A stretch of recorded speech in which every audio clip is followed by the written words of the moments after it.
Economists are learning about the workings of the financial world by studying packs of wolves and schools of fish.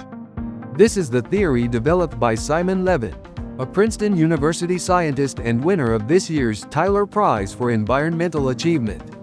Mike O'Sullivan speaks with Professor Levin in this report from Los Angeles, where Professor Levin has been honored for his work at the intersection of biology and business. Dateline: Los Angeles, May 8, 2014.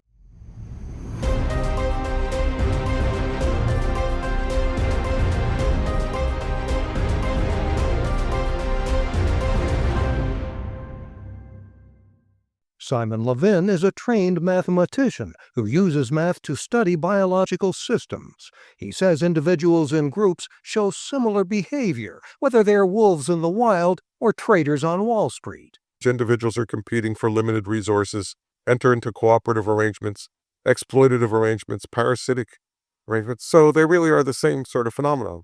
So with some colleagues, I began looking at economic systems 2 decades ago. In early 2008, Levin co-authored an article called Ecology for Bankers in the journal Nature, accurately predicting the financial collapse sparked by problems in the housing mortgage market.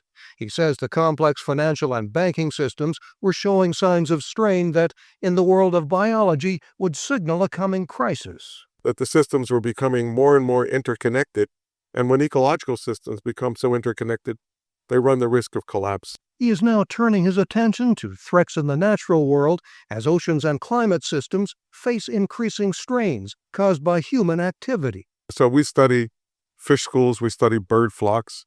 Of course, we can study groups of animals like wolves or wildebeest, and to understand how they're organized and to understand how they've dealt with the problems of collectives. Levin says complex systems need resilient responses to cope with emerging threats, and that is a challenge in our interconnected world where global links create added stresses on fragile organizations.